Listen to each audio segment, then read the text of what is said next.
Hello, chào các bạn.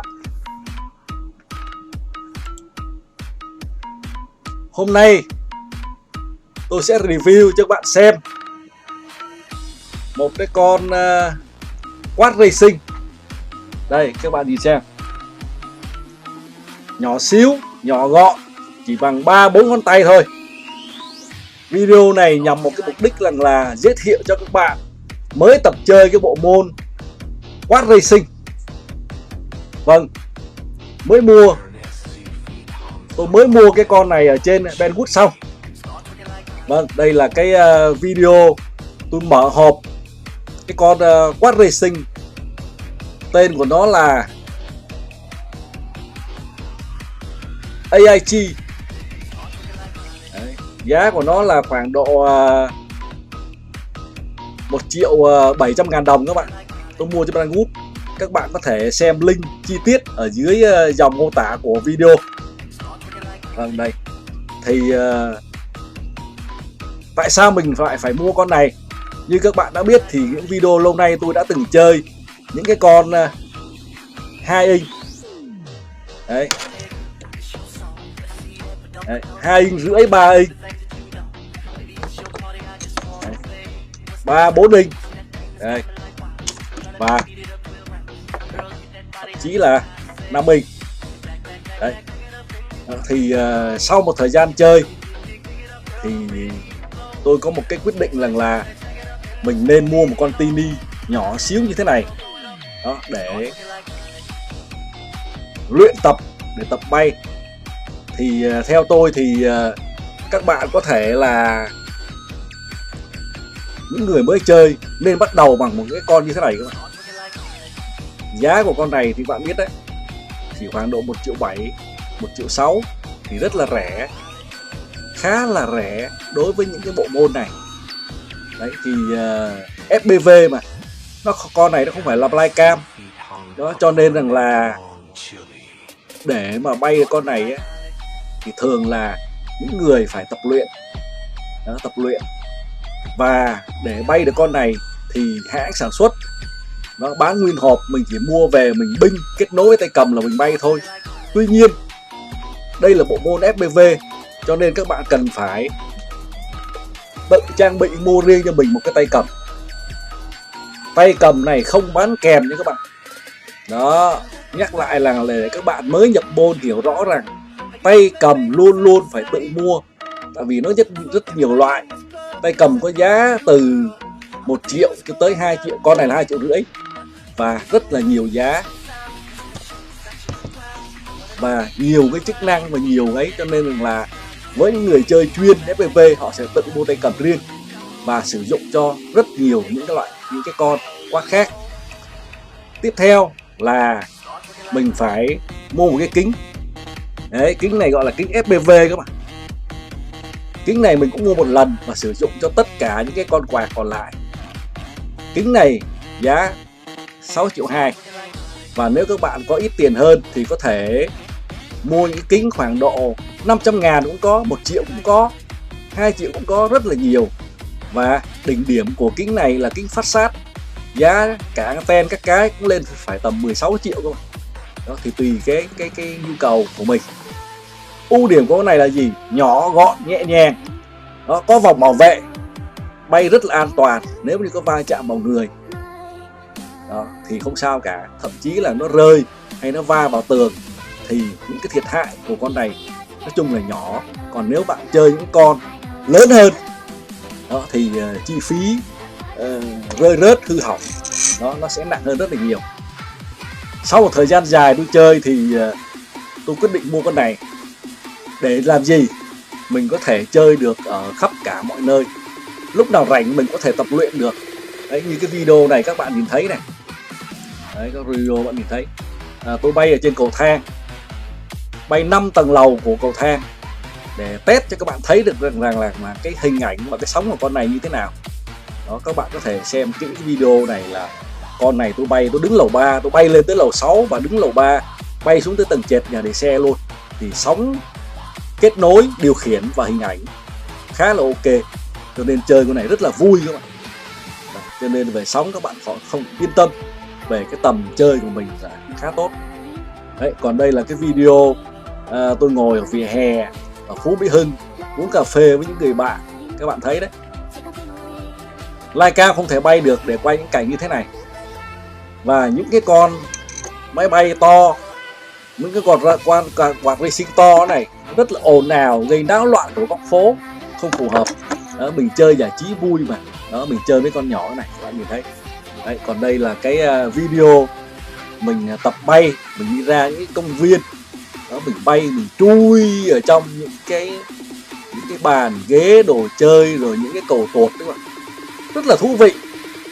Đấy, chơi. Tại vì sao? Mình nên, những người tập chơi, các bạn mới tập chơi nên mua con này.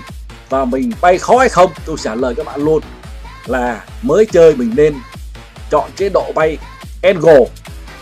Đó, chơi FPV nó sẽ nhiều chế độ bay. Thì hôm nay tôi sẽ giới thiệu các bạn một chế độ bay Angle, là chế độ bay căn bản nhất cho người mới tập. Tức là nó sẽ tự động giữ cân bằng cho mình. Mình chỉ việc giữ tay trái đó, mình chỉ việc giữ ga để duy trì độ cao thôi. Còn về độ cân bằng thì nó sẽ tự cân bằng, gần giống như Leica, cho nên nó sẽ dễ bay hơn là cái chế độ bay acro. Đấy, các bạn thấy không? Chui qua chui lại trong công viên, khá là thú vị và an toàn, tập bay mà các bạn. Đấy, còn nếu như các bạn thích chơi nhào lộn bạo lực hơn thì đây, tôi bay lên tới đứng dưới đất, bay lên tới tận chung cư 7 tầng lầu và cắm đầu đó, cho nó đai xuống, cắm đầu đai xuống cỏ, mình móc lượn lên, khá là phê. Đấy, để thực hiện động tác này thì các bạn cần phải bay chế độ bay acro. Thì sau khoảng độ 1 tuần, 2-3 tuần mình bay angle quen rồi đó, thì mình sẽ bay acro. Cho nên là các bạn yên tâm, với những con nhỏ này rất là an toàn cho mọi người và an toàn cho chính cái bản thân của nó. Đó là lý do tại sao tôi và các bạn mới chơi nên tập này. Và không phải riêng gì những người mới chơi nữa các bạn, những người chơi lâu năm, trong túi, trong ba lô của họ lúc nào cũng có con tivi như này. Để làm gì? Để họ biểu diễn, để họ đua. Ở Việt Nam mình chưa có những sân chơi lớn đó, cho những cuộc đua của những con lớn đó, thì anh em thường là tôi bay trong nhà để xe đây đó, anh em chỉ thường tổ chức những cuộc đua trong những cái sân nhỏ, thì hầu hết anh em đều chọn là đua cái con Tini 1S này. Pin của nó là pin 1S nhỏ xíu thôi. Đây, pin của nó các bạn. Đấy, nhỏ như là cái đũa ấy, lớn hơn cái đũa tí xíu thôi. Đây. Mình có thể tập luyện bất cứ ở đâu, trong nhà, ngoài công viên, trong nhà để xe, cầu thang, đấy, trong phòng ngủ, trong phòng khách, thậm chí là trong văn phòng làm việc. Đây, tôi bay ở trong công ty, trong phòng làm việc, những cái ca đêm, những cái giờ giải lao, mình có thể luyện tập bất cứ lúc nào, bởi vì cái con này rất là nhỏ, gọn, an toàn, bất cứ ở đâu. Đấy. Rất là vui. Đấy, ngồi cà phê vỉa hè các bạn. Đấy, ngồi cà phê vỉa hè bay vòng chơi. Đó, các bạn thấy thế nào? Đấy, ngoài trời mà gió nhẹ đấy thì vẫn là vô tư thôi, không có vấn đề gì cả, chơi bình thường. Ở dưới tầng hầm, dưới nhà để xe các bạn ơi, quay chỗ nào mình cũng có thể mình bay được. Ok, đó là lời khuyên của tôi sau 7 tháng chơi quad racing tập luyện. Thì kết luận cuối cùng là tôi cũng có một cái lời tư vấn cho các bạn mới nhập môn là nên mua một cái con như thế này. Mình có thể chơi được mọi lúc, mọi nơi, mọi địa hình, mọi chỗ. Đương nhiên, xin nói lại rằng là như thế này, con này nó không có camera quay HD nữa các bạn, không quay phim được HD, không full HD. Nó chỉ là một cái cam FPV truyền hình ảnh về kính của mình. Chất lượng của nó thì nó hơi vừa đủ để nhìn về thôi. Cho nên là cái cảm giác đem lại cho mình sẽ là cảm giác lái.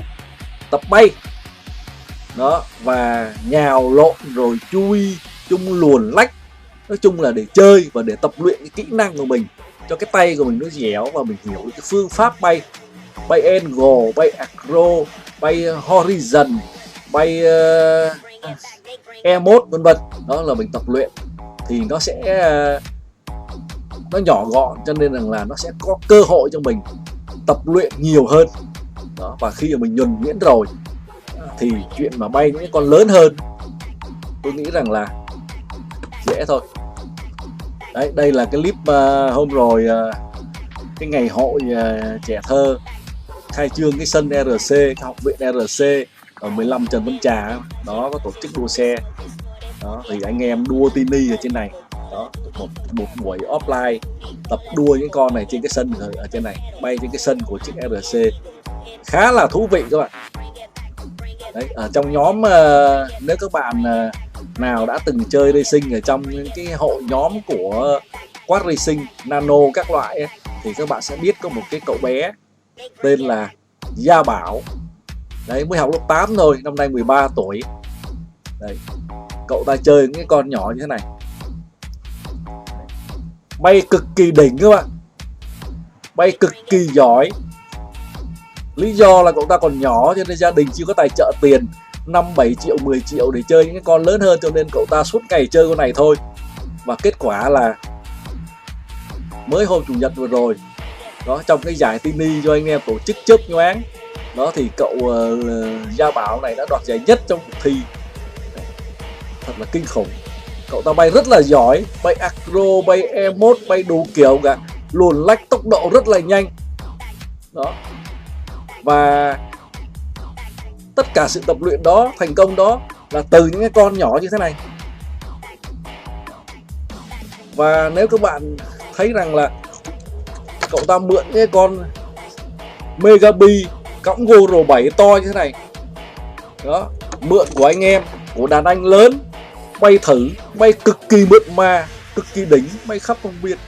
Nói chung là hover, bay gần, bay cận gì, nói chung là tôi thật sự là ngưỡng mộ cái cậu Bảo đó, quá là hay. Thì từ đó tôi mới kết luận rằng nên bay tini, nên có một thời gian để bay con này để luyện tập. Ok, angle đúng không, bay như lai cao đây. Ok, bye bye, hẹn gặp lại và các bạn vào những cái video lần sau. Hy vọng rằng là clip sau tôi sẽ hướng dẫn các bạn những cái chế độ bay căn bản nhất để điều khiển một quạt racing. Còn bây giờ nếu các bạn cảm thấy thú vị với cái con tini này, con tí nị này, thì hãy bấm vào link mô tả của video để đến với trang Banggood, vâng, để đặt mua cho mình một con. Đó. Hy vọng rằng với cái con như thế này thì cái chặng đường chinh phục Quad Racing, chặng đường đi đến FPV của các bạn sẽ gần hơn, nhanh hơn và tiết kiệm nhiều hơn. Bye bye.